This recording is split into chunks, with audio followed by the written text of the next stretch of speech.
Alors, on est maintenant à la portion entrevue de Max et Bruno. Et encore cette semaine, on a l'élite, la meilleure au monde, la crème de la crème. Après GSP et Martin Bronner, on a la meilleure gardienne de but de l'histoire. KSP?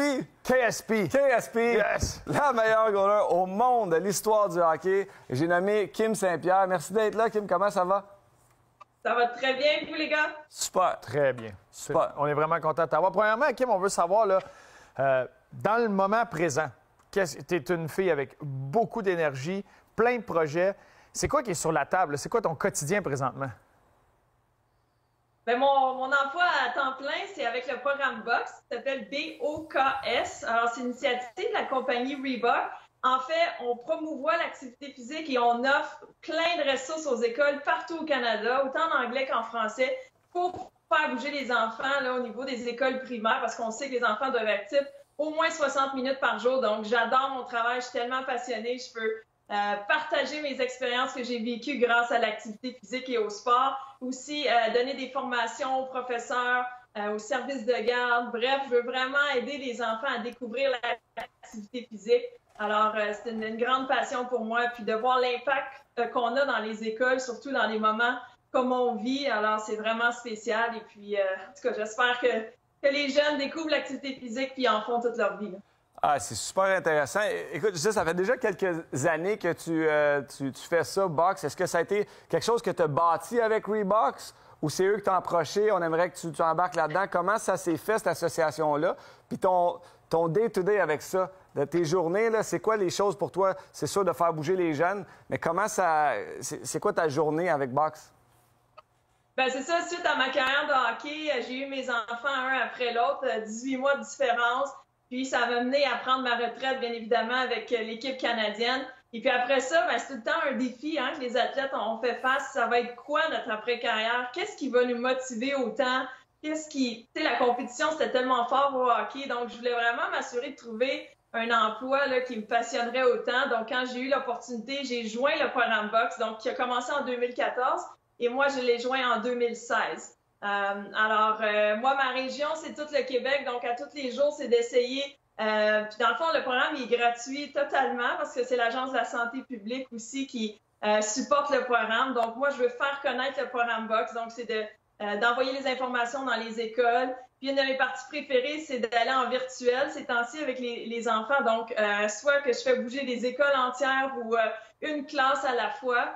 Donc, mes journées, ça consiste en ça. Puis maintenant aussi, je suis avec les partenariats. Donc, j'essaie de développer des relations avec les autres compagnies, des collaborations aussi, de faire connaître le programme Box à l'échelle nationale. Donc, ça ressemble à ça à mes journées.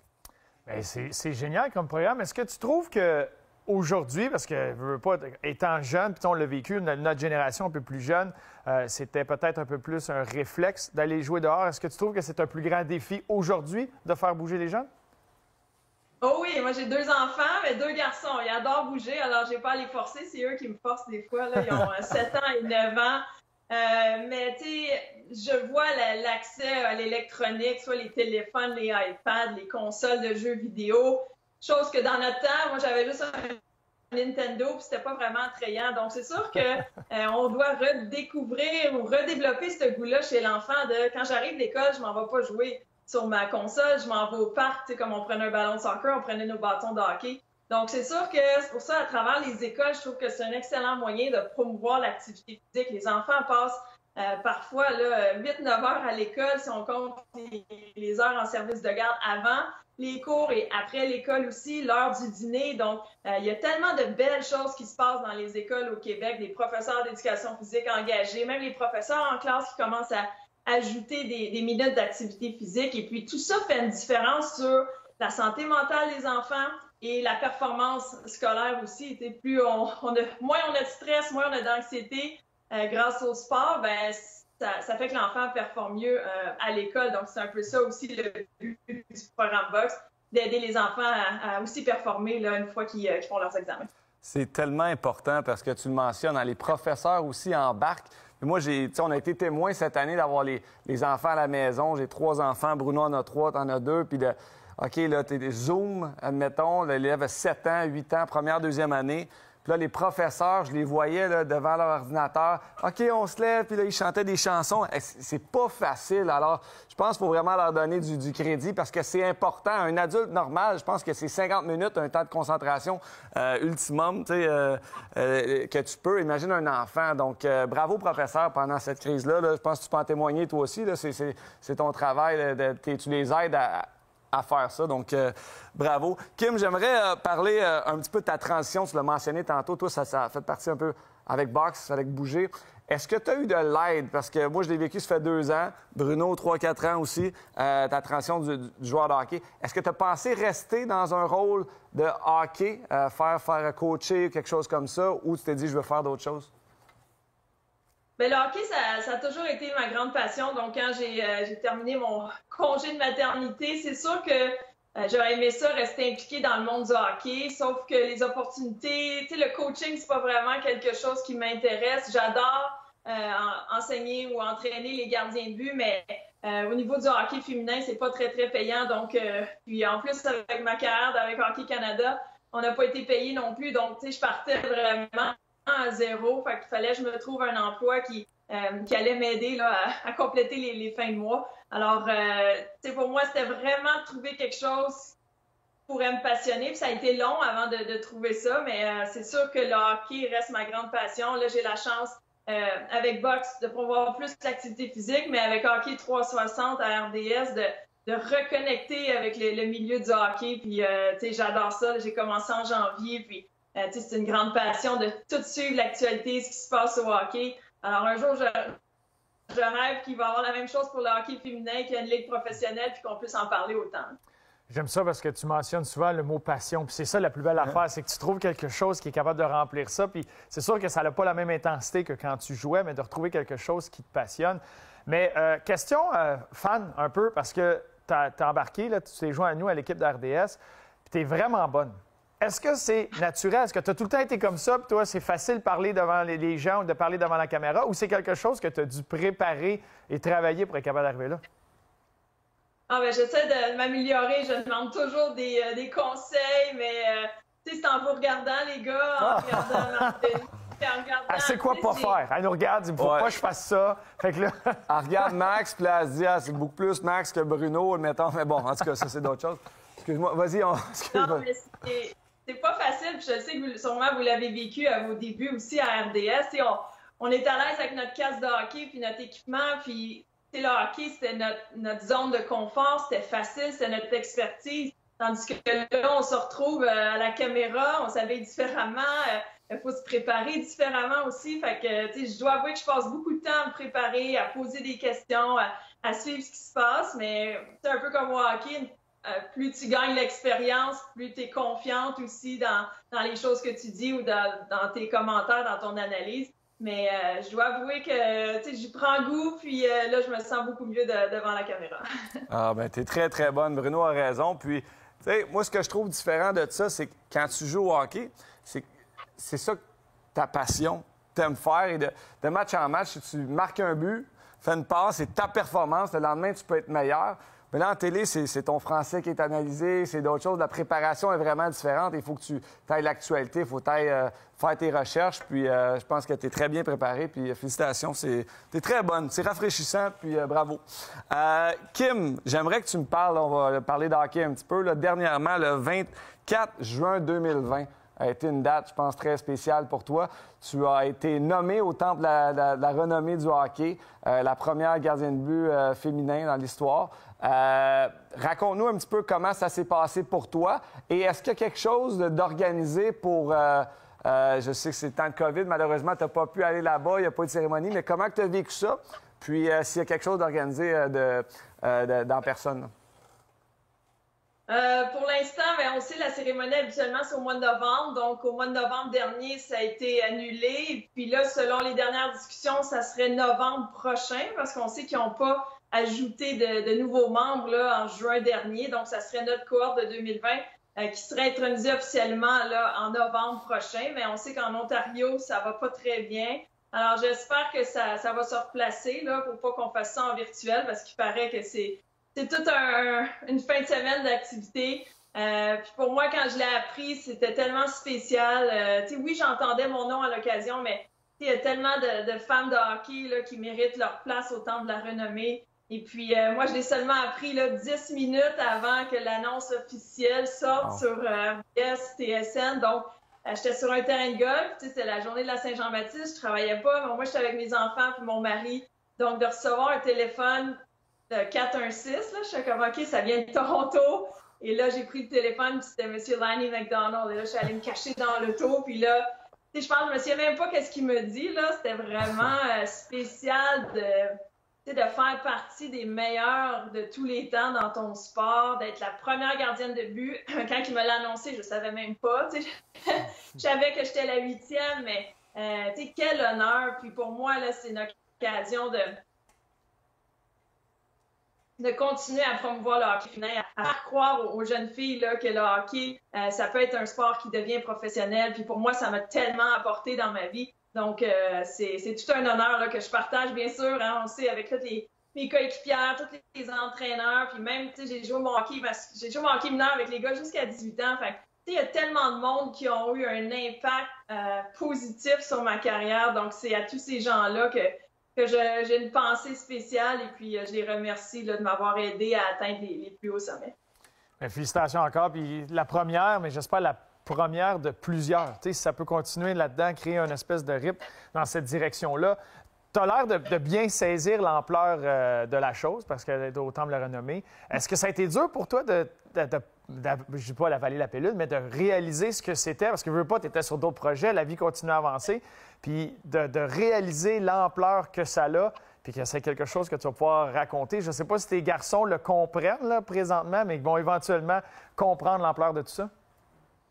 Oui, ben c'est ça, j'essaie de leur... Ils adorent les anciens joueurs, les anciens équipements. Fait que, ils sont passionnés par tous les anciens joueurs qui sont au Temple de la Renommée. Donc, j'ai hâte de pouvoir vivre ça. Je suis contente de l'avoir eu maintenant, alors qu'ils ont 7 et 9 ans, pour qu'ils puissent vraiment vivre ça, cette expérience-là, puis voir ça. Mais, c'était dur à réaliser. Puis, quand c'est arrivé, là, pendant 3 semaines, c'était des entrevues, une après l'autre. Fait que ça, mes garçons étaient là, arrête d'être sur ton téléphone. Puis, ils ne pouvaient pas comprendre c'était quoi, mais en plus, c'est en plein COVID. Donc, c'était un peu des sentiments partagés aussi. Il y a des gens qui vivaient des choses tellement difficiles, puis ça, c'est tellement un événement heureux. Donc, j'ai hâte que la poussière retombe, puis de vraiment le vivre avec ma famille, mes amis, mes coéquipiers, les entraîneurs. Fait que, je pense que c'est ça, peut-être, quand je vais être là-bas au Temple de la Renommée, de voir tous les objets, les photos, de recevoir la bague.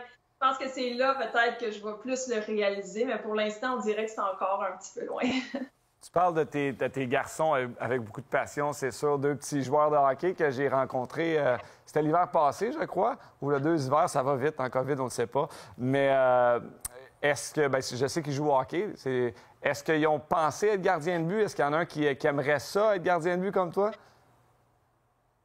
J'ai tout essayé. Je ne vais pas lâcher. Lenny Jo, mon mari, est très content de ne pas avoir de gardien. Non, mais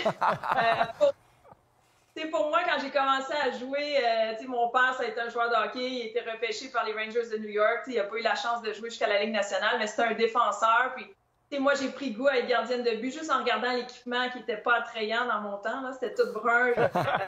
J'avais un casque vert. Il n'y a rien qui matchait comme les petits gardiens d'aujourd'hui. Puis, c'est venu vraiment naturellement. Fait que moi, je me suis toujours dit, je ne vais jamais forcer mes garçons, même si je pourrais être un bon coach pour eux. À un moment donné, j'ai essayé, il y avait de l'équipement disponible. Un de mes garçons l'a essayé, mais ça n'a pas vraiment eu de clic. Alors, ils aiment beaucoup scorer des buts, les deux. Donc, c'est 2 joueurs d'avant. Et puis, on verra. Ils sont encore petits. Moi, j'ai commencé quand j'avais 8 ans. Alors, j'ai peut-être espoir avec mon petit dernier.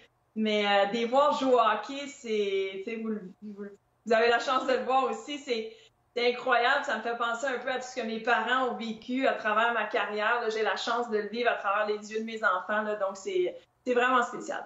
On a justement le premier équipement de gardien de but de Kim Saint-Pierre ici, en studio. Je ne sais pas si on le voit bien à l'écran. Là, juste derrière moi, c'est ça. C'était tes pattes de gardien de but. C'est pour ça que tu as voulu être gardien de but, pour le style des pattes brunes.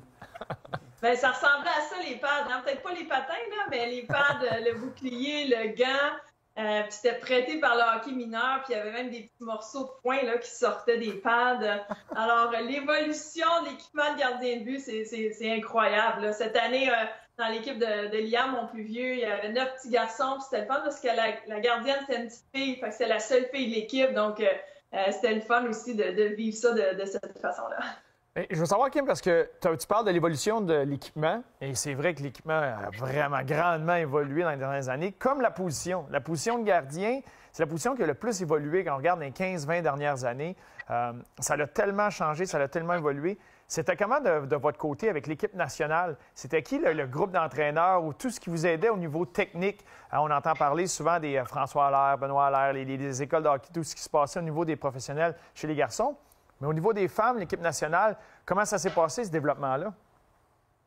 Oui, on a été quand même assez choyés. Dès mes débuts avec l'équipe nationale, on avait toujours un entraîneur des gardiens de but qui travaillait avec nous. Puis tout mon hockey mineur là, dans la région de Châteauguay aussi, j'ai eu des super entraîneurs là, qui ont travaillé avec moi. Mon père, j'ai dit, c'était un défenseur, mais c'était toujours lui qui voulait... c'était mon meilleur lanceur. Si je faisais un exercice, je savais qu'il savait où lancer. Donc, mon père m'a grandement aidé aussi. J'ai pas fait beaucoup d'écoles de hockey. Pour moi, là, c'était vraiment... J'ai appris beaucoup en regardant à la télé, en regardant des vidéos. Puis après ça, une fois que j'ai gradué mon junior avec les gars, je suis allée à l'Université McGill. Et puis encore là, parfois, j'allais sur la glace à 6 heures le matin avec mon père. Puis on faisait des exercices avant que lui s'en aille travailler puis que moi, je m'en aille à l'école. Puis avec l'équipe nationale, ben, c'était l'opportunité là, de côtoyer différents coachs de gardiens de but. Donc ça m'a aidé à développer vraiment différentes choses au niveau technique, au niveau mental aussi. Puis même à un certain moment donné, l'entraîneur des gardiens du Rocket, là, Marco Marciano, qui est allé aussi avec Carey Price pour quelques jours, il a fait partie de notre équipe d'entraîneurs. Donc ça a été vraiment super là, de le côtoyer puis d'apprendre beaucoup de lui. Donc moi, c'est tellement important. Et là, maintenant, l'entraîneur des gardiens de but, il est toujours là, il est à temps plein. Donc, c'est sûr que la position a tellement évolué et puis c'est une nécessité là, de nos jours. Ils ont même créé des départements complets pour les gardiens de but, comme en Floride et pas mal partout dans les organisations. J'ai lu quelque part, tu as joué avec les garçons jusqu'à 18 ans, tu l'as mentionné tantôt. Puis, est-ce que c'est vrai qu'à un moment, tu as dit, tu as pensé à arrêter parce que tu disais que ton chemin il arrêtait là, puis là, finalement, tu étais à McGill avec les filles? Ben c'est ça, moi, à 18 ans, j'avais pas été repêchée dans le junior majeur. Un peu plus jeune, j'avais essayé Midget 3 pour le lac Saint-Louis, puis ça avait pas fonctionné. Donc, il y avait vraiment plus d'opportunités pour moi parce que le hockey féminin, ben ça marchait pas non plus. J'avais de la difficulté. J'avais essayé à quatre années consécutives de faire partie de l'équipe du Québec, donc des meilleures joueuses de hockey au Québec. Puis à quatre fois, on m'avait dit que j'étais pas assez bonne. Fait que je retournais jouer avec les garçons. Donc, tu sais, ça marchait pas au hockey féminin, c'était fini au hockey masculin. Donc, à 18 ans, j'avais appliqué à l'Université de Montréal et puis j'allais arrêter de jouer au hockey. J'allais dans les ligues de garage. Et puis, un certain dimanche, le recruteur de l'Université McGill, je sais pas comment il avait entendu parler de moi, mais il est venu voir un de mes matchs à Châteauguay puis il m'avait offert d'aller jouer au hockey pour McGill. Mais moi, je parlais pas anglais. Fait que là, c'était mon père qui traduisait.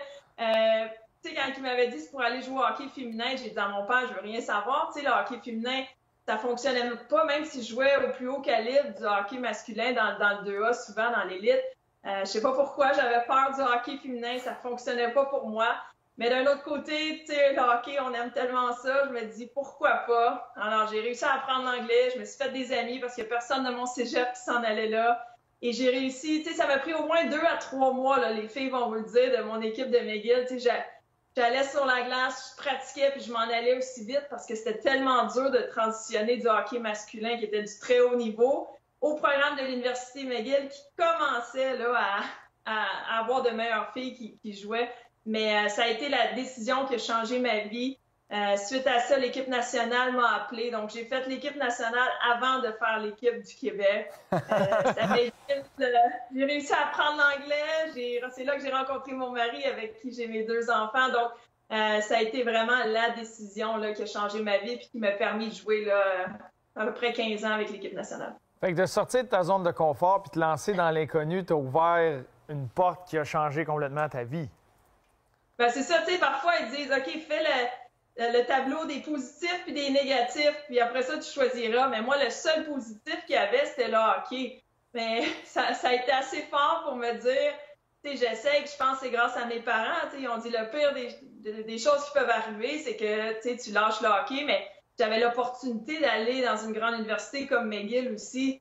L'équipe de mes coéquipières à McGill, c'était vraiment incroyable d'avoir cette chance-là aussi de jouer au hockey avec les gars, c'est différent de jouer au hockey avec les filles. Surtout quand tu arrives à 16, 17 ans, tu es la seule fille avec une équipe de gars.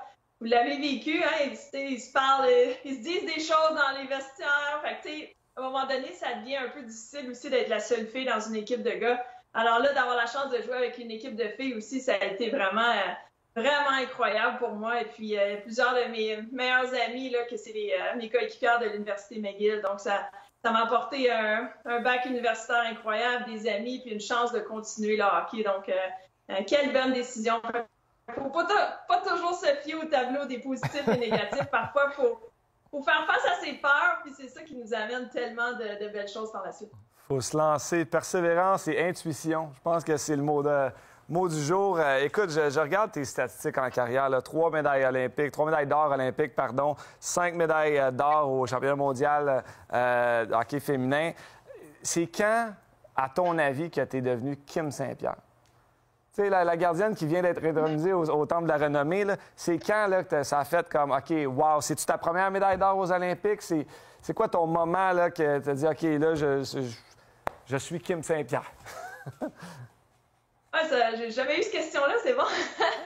Moi, tu sais, j'ai grandi dans le monde du sport. Fait que, j'aurais aimé ça être une joueuse de soccer, j'aurais aimé ça être une joueuse de tennis. Puis ça a été très tard que le hockey a été vraiment là, mon coup de cœur parce que le hockey, c'était mon sport d'hiver, tu sais, rien de plus. J'adorais regarder le Canadien à la télé, mais tu sais, pour moi, c'était d'être active, de faire du sport.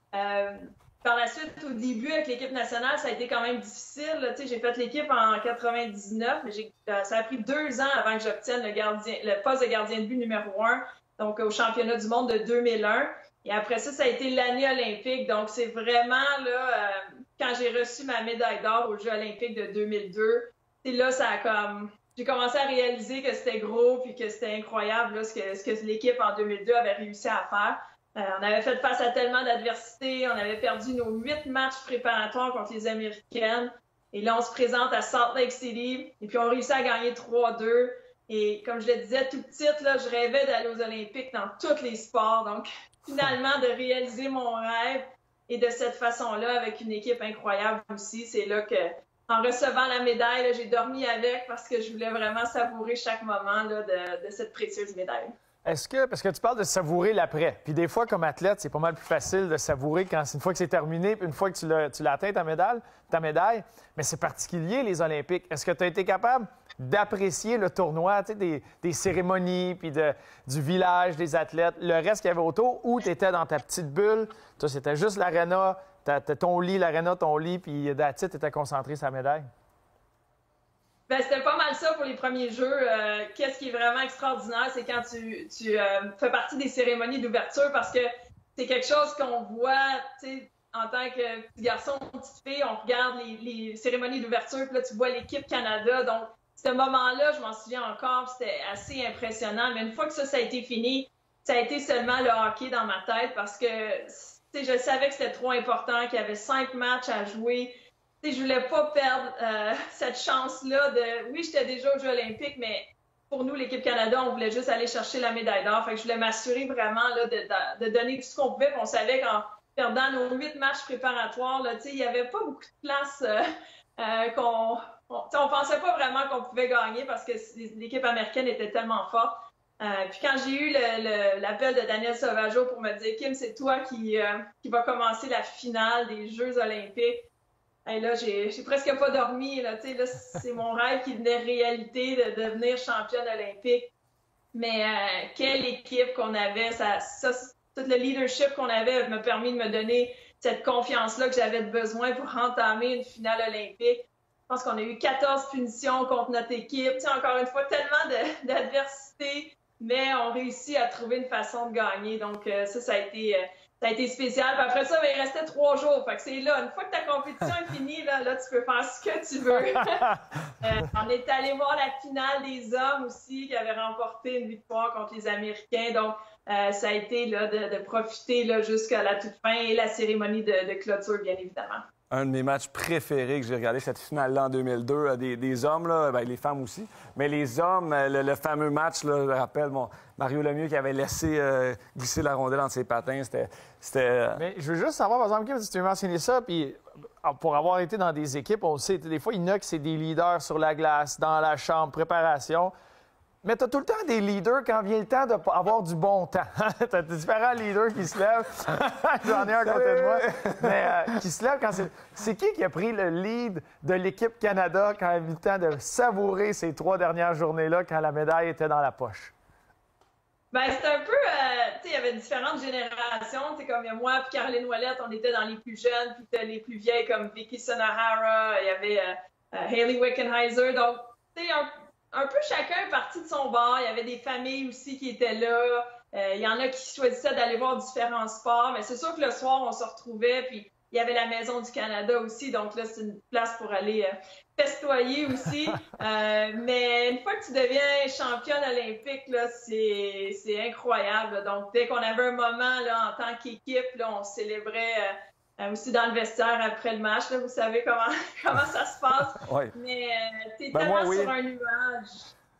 C'est une fierté de remporter ça. Puis, il y en a différentes sortes de célébrations. Là, en 2010, on s'était fait reprocher aussi. Là, on avait vu des filles célébrer peut-être un peu trop fort dans le vestiaire après le match. Mais bon, c'est des moments qui sont uniques en tant qu'équipe. Puis, il y a des choses qui se racontent pas, pareil.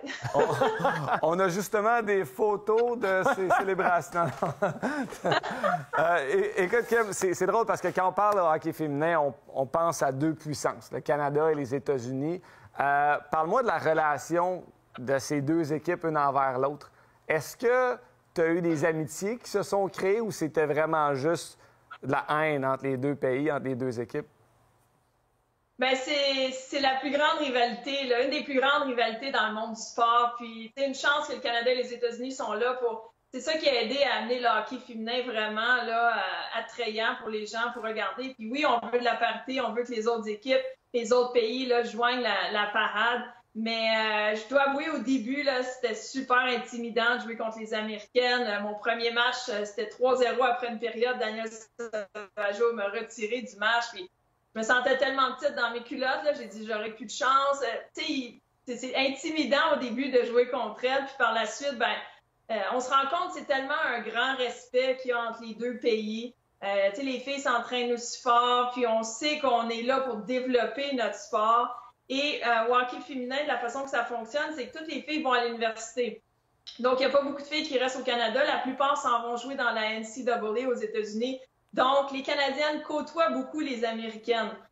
Mais je dois avouer qu'une fois qu'on met notre chandail Canada puis eux autres mettent leur chandail américain, c'est impressionnant de voir le niveau de compétition, l'intensité. Mais une fois que c'est fini, c'est sûr que c'est fini. Un peu comme dans la Ligue nationale. Vous vous entraînez ensemble l'été, même si vous ne jouez pas dans la même équipe. Puis, mais une fois que tu es avec ton équipe, tu te bats pour gagner le match. Alors, de plus en plus de Canadiennes vont jouer aux États-Unis. Bien sûr, on espère les garder au Canada pour améliorer la Ligue universitaire ici au Canada. Mais c'est un super grand respect qu'il y a entre les deux pays.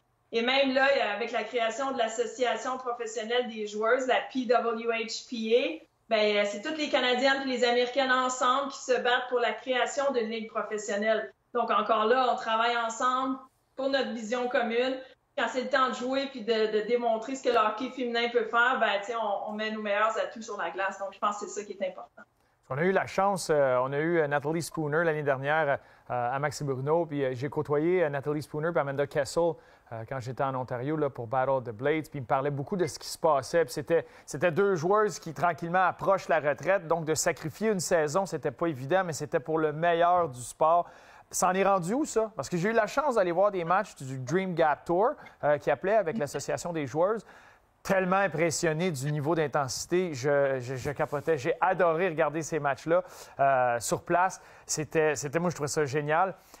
Mais ça en est rendu où? Parce que c'était beaucoup de très bonnes joueuses qui ont décidé de ne pas se joindre à la NWHL. On est rendu où dans les processus? Est-ce qu'il y a encore du progrès qui se fait ou c'est sur glace présentement? Ben, c'est ça, quand la Ligue canadienne de hockey féminin a cessé ses activités en 2019, parce que la Ligue ne fonctionnait pas, il n'y avait pas de profit à faire, ben là, il y a la NWHL, ça c'est la Ligue nationale de hockey féminin qui existe aux États-Unis depuis 4-5 ans.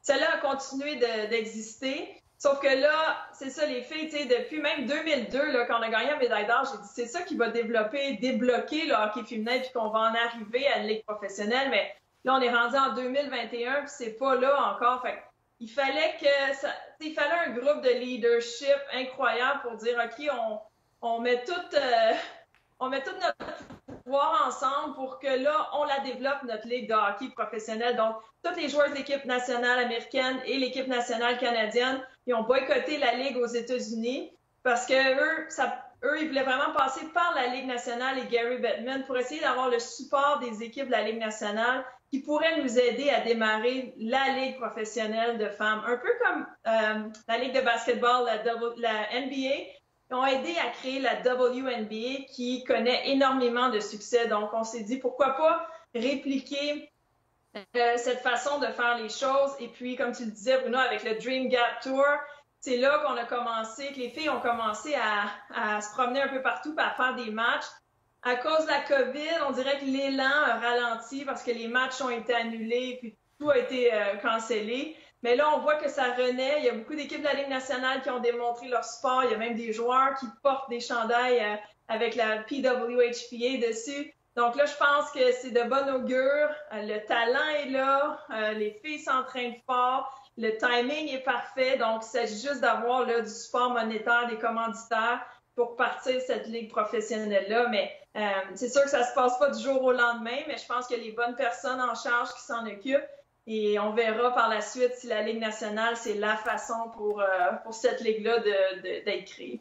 Tu parles des joueurs et des gens qui démontrent du support envers ce projet-là. Bien, justement, il y a Julien Brisebois qui a fait un don aussi là, dans le dernier, ça fait 2-3 mois, un don à Concordia, son ancienne université, pour le programme de hockey féminin. Je pense que c'est un bel exemple là, à suivre pour d'autres dirigeants et mettre de l'emphase sur cette ligue-là. Oui, puis Julien Brisebois a donné à l'Université de Montréal pour le programme de hockey féminin. Julien Brisebois a aussi gradué de Concordia en business. Donc, avec Concordia, il est impliqué aussi. Il offre 2 scholarships à l'équipe féminine. Il y a 2 joueurs qui étudient en business. Donc, eux, tous leurs frais de scolarité est payé grâce à M. Brisebois, plus son support avec l'Université de Montréal. Donc, c'est cette façon-là qu'on va être capable de démarrer. T'sais, les gens, quand ils voient le hockey féminin, ils voient qu'est-ce qu'on a à offrir, ben c'est là qu'ils réalisent que notre sport, on est bonne, on est les meilleurs au monde, on s'entraîne autant que les garçons, sauf que c'est ça, il n'y a pas le niveau physique, puis on sait que la Ligue nationale, ça prend beaucoup de place, mais je pense qu'il faut aller voir le hockey féminin pour se rendre compte qu'on aime ça, puis c'est tout, ça prend du sport féminin à la télé, un peu comme on l'a vu au golf ou au tennis. Ça a fait que ça a développé l'intérêt des jeunes filles aussi. Si tu mets du hockey féminin à la télé, il y a beaucoup de petites filles qui vont regarder ça et qui vont demander à leurs parents de jouer. Puis c'est ça qui va faire qu'il va y avoir plus de filles qui vont jouer au hockey, que le calibre va s'améliorer. Donc, il faut vraiment espérer qu'on ait notre place autant sur le sport professionnel que les sports que j'ai nommés qui réussissent tellement bien. Puis de l'autre côté, on apprécie la différence entre une joueuse de tennis et un joueur de tennis. T'sais, on va toujours comparer, OK, serais-tu capable d'arrêter Sidney Crosby ou est-ce que Caroline Ouellette elle a lancé aussi fort que Shea Weber? C'est toujours comparer au hockey versus apprécier les différences. Puis je pense qu'on l'apprécie dans les autres sports. Fait que là, c'est une mentalité, je pense, qui est à changer au hockey féminin. Et tu parles, tu as entièrement raison de pouvoir le mettre à la télévision, de pouvoir le promouvoir. Quand tu crées des héroïnes, ça peut donner un exemple aux jeunes qui vont développer cette passion-là. Puis c'est comme ça que tu fais croître le sport. Mais, tu sais, moi, j'ose espérer qu'on est dans une société où, du moins, dans les décisions qui sont prises maintenant, on comprend de créer opportunités égales dans les deux, au niveau du sport masculin et du sport féminin.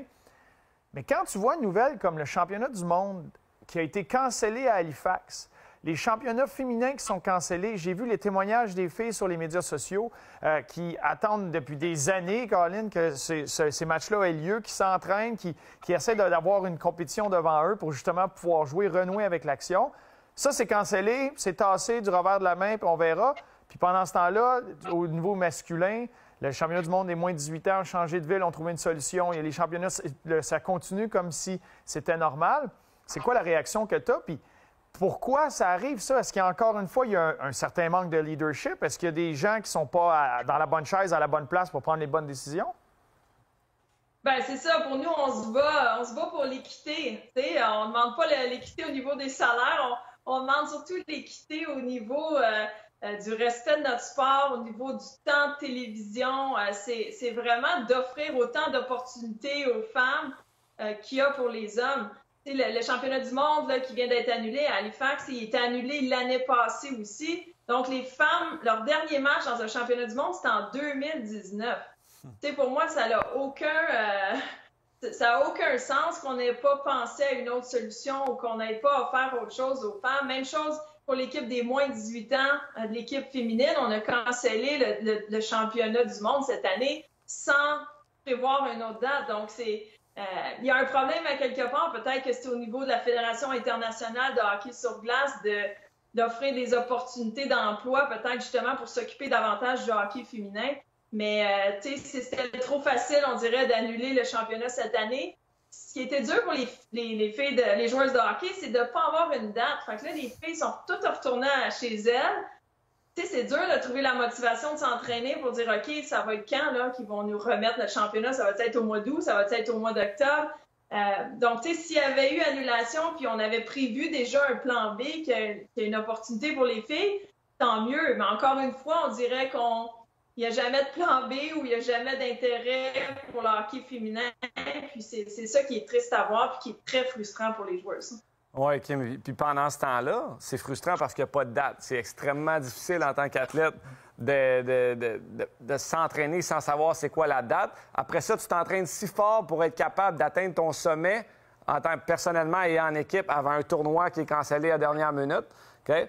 Mais là, pendant ce temps-là, tu l'as mentionné plus tôt, Bruno aussi, les jeunes filles qui sont habituées de voir l'équipe Canada, l'équipe américaine, les joueuses à la télé, c'est une belle plateforme. C'est là que c'est le temps là, de démontrer pour amener le hockey féminin à un autre niveau, puis que même mes deux petites filles ont le goût de jouer au hockey parce qu'ils voient ces tournois-là. Ça, tranquillement, tu vas perdre des joueuses. Puis on dirait qu'on fait un loop au début de l'entrevue. L'activité physique, c'est ça aussi. Tu sais, les jeunes qui abandonnent le sport, la majorité, Bruno, il peut en témoigner parce qu'il fait le groupe Respect, c'est les jeunes filles. Ces jeunes filles vont abandonner le sport plus rapidement que les garçons aussi. Donc, c'est tellement important. Puis je trouve que c'est plate présentement ce qui se passe là, avec justement, c'est facile à tasser. Complètement d'accord. Puis c'est un programme. Puis j'aimerais ça que tu m'en parles, Kim, parce que toi, tu as eu la persévérance, puis tu as eu la mentalité. Puis c'est certain que dans ton chemin, il va y avoir des embûches. Puis ce que Max parlait avec le programme Respect, c'est on a un programme pour garder les filles dans le sport, les aider à rester motivées. Puis c'est pas de devenir professionnel nécessairement, c'est tout le bon que ça l'amène. Tu as parlé que tu as appris l'anglais, ça t'a ouvert des opportunités. Fait que de rester dans ce sport-là, qu'est-ce que tu en penses? Ah ben c'est un beau sujet, les filles et l'activité physique au primaire, tu sais, ce qu'on voit là, dans nos écoles boxe. Il y a plein d'autres programmes aussi qui existent au Québec. Tu sais, c'est plus facile d'engager les filles à faire de l'activité physique parce qu'on sent moins la différence avec les garçons. Le gros problème ou le beau défi, peut-être, c'est au secondaire. Comment garder les jeunes filles intéressées à faire du sport et de l'activité physique quand il y a tellement de changements dans la vie au niveau du corps. Des fois, on a peur de suer, on a peur de l'image que ça va projeter. Mais tu sais, nous, en tant que les athlètes féminines, c'est ça qu'on veut démontrer, que c'est beau une femme qui est forte. Tu peux lever des poids, puis tu vas être quand même belle. Puis c'est pas parce que tu joues au hockey que tu es un garçon manqué. Donc, c'est toute l'image qui vient avec le sport. Puis, je pense qu'il y a tellement des beaux modèles féminins au Québec. Puis tu sais, c'est ça, les filles de hockey, qu'on essaie de faire rayonner notre sport, justement, pour être des modèles que les petites filles au secondaire qui disent hey, « moi aussi, je veux jouer au hockey » ou « moi, je veux devenir une joueuse de tennis comme Bianca ». Tu sais, c'est important d'avoir des beaux modèles. Puis c'est pour ça que le sport féminin doit être à la télévision pour permettre à ces filles-là du secondaire de rester accrochées. Puis tu l'as dit, Bruno, c'est pas juste d'aller aux Olympiques. C'est l'activité physique, le sport, on apprend à gagner, on apprend à perdre, ça nous aide dans le monde des affaires par la suite. Donc, c'est vraiment un beau défi là, de trouver des trucs qui vont aider les filles à rester motivées et passionnées par l'activité physique au secondaire, parce qu'après ça, il y a des bonnes chances qu'ils vont continuer au niveau universitaire. Mais une fille, je vais finir avec une petite statistique, des filles qui ne bougent pas au primaire, tu en as seulement 1 sur 10 qui va continuer ou qui va bouger au secondaire. Donc, le goût de l'activité physique se fait très jeune. Puis après ça, ben, c'est aux écoles aussi, aux communautés, aux villes d'offrir des opportunités pour que les filles puissent être engagées dans l'activité physique. Donc, il y a beaucoup de facteurs, mais c'est un sujet vraiment intéressant pour moi. Tu as entièrement raison, parce que juste ajouter là-dessus sur les facteurs, moi, on disait avec Maxime, moi, j'ai un garçon, mon plus vieux, parce que j'ai 2 jeunes filles, puis n'importe quel sport, mais je veux qu'ils bougent, puis je veux qu'ils développent une certaine passion à travers tout ça. Mais c'est ça, c'est que l'approche, elle peut être différente sur la mentalité, puis pourquoi rester dans le sport. Puis au début de l'adolescence, 2 filles vont abandonner pour chaque garçon qui arrête son sport. Il y a trop d'excuses. C'est trop facile présentement pour les filles d'arrêter parce que le manque d'options, le manque de ci, le manque de ça. Fait que je trouve que juste pour la société, juste la société en général, pour que tu parles de santé, tu parles de ce qui englobe, c'est beaucoup plus que juste essayer de faire une carrière de ça. Puis tant mieux s'il y en a éventuellement qui font une carrière puis qu'il y a des débouchés. Mais le but, c'est de les garder accrochés à travers l'adolescence, puis tout le ballon, puis le bien que ça peut amener. C'est un sujet qu'on pourrait débattre longtemps, mais là, le temps file, mais j'ai un petit jeu. Juste avant de finir, là, Kim, j'ai un petit jeu pour toi. On va te montrer une photo. Puis j'aimerais que tout de suite, sur le coup, ta réaction, cette photo-là, là, ça l'amène quelle émotion pour toi? Ouais, ça, j'avoue que petite commotion peut-être après, là, ça, c'est vraiment à la dernière seconde des Olympiques en 2002. On voit que j'ai une main nue, donc j'ai lancé mon bouclier et là, l'équipe s'est envenue comme un train là, vers moi. C'était quand même spécial à voir arriver. Fait que là, je suis tombée sur le dos, puis ma tête a frappé le poteau. Mais bon, c'était pas grave, on venait de gagner les Olympiques, là, mais c'était une photo là, tu sais, que je me sers dans mes conférences aussi là, pour montrer là, que tout le travail qui a été mis, mais c'est quelle équipe, tout le monde qui est venu célébrer. Donc, ouais, une photo vraiment spéciale. Mais même ton genou droit, là, moi, je regarde la photo, je vois ton genou droit, là, ça me donne des frissons.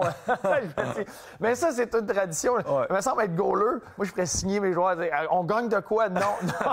Tu dois être caché en arrière du but, quelque chose. Finale, la Coupe du Président, match numéro 7, on gagne. J'étais le capitaine, j'allais chercher je me suis fait mettre un doigt dans l'œil.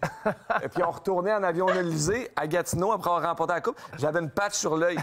Comme ça. On venait de gagner. À cause des célébrations. Je m'en allais à la Coupe Memorial. Mais en tout cas, Kim, tu es un modèle et une inspiration pour toutes les jeunes femmes, les jeunes filles du Québec. On encourage toutes les écoles et les gens à aller voir ton site web, aller voir aussi le site Box, B-O-C-K, je crois. B-O-K-S. B-O-K-S. Une chance que tu es là. B-O-K-S. B-O-K-S.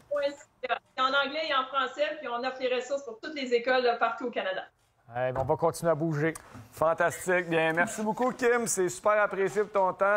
Puis, passe une belle journée. Merci beaucoup d'avoir pris le temps. Merci à vous deux. Bye, Kim. Salut, Kim. Bye. Wow. Moi, j'arrive chez nous, puis je vais enregistrer ce qu'on a fait avec Kim, puis je vais le faire écouter à mes 2 jeunes filles. Parce que c'est magnifique. Oui, puis c'est tellement, tu sais, le sport, le ballon, on parle de santé mentale, puis pendant la pandémie, c'est une des choses qui est difficile, que toutes ces activités-là soient cancellées. c'est difficile, ça peut être une opportunité pour découvrir d'autres choses, mais c'est tellement important. C'est là qu'on le réalise, quand tout ça a été cancellé, que dans le ballon, à quel point c'est important dans nos vies de bouger de toutes sortes de façons. On était ce matin sur un terrain de golf, puis c'était plein à craquer les terrains de golf, parce que c'est une des activités qui est possible. C'est niaiseux, mais juste d'avoir ces activités-là, de bouger socialement ce que ça l'amène, puis à travers une adolescence où tu vis tellement d'épreuves, tellement d'embûches, tellement de choses, et là, on parle de plus en plus d'anxiété, le stress de performance, etc., ça te prend un échappatoire. Puis le sport, ton activité, se doit d'être un échappatoire, pas une pression, pas sois mal à l'aise. Il faut que ça devienne ton échappatoire, d'avoir du plaisir, de lâcher ton fou, de te faire des amitiés, de repousser tes limites, de développer des talents, des choses. En tout cas, moi, là, je trouve ça comme dommage à quel point c'est facile à un moment donné qu'il n'y a pas de débouché. Puis c'est facile je ne dis pas que c'est facile d'abandonner parce qu'ils veulent quitter. C'est plus par le fait que tu n'as pas de débouché, tu n'as rien où aller. Bon, bien, la chose naturelle, c'est « Ah, OK, j'ai terminé. J'ai été au bout de mon sport à 11, 12 ans. Ça ne devrait pas être le cas. » Bien, t'écoutes Kim parler, puis elle a été au bout de son sport dans le milieu masculin, puis là, elle allait abandonner. Puis finalement, par chance, il y a quelqu'un qui dit « Non, non, toi, viens jouer avec nous. » Et ça a changé sa vie.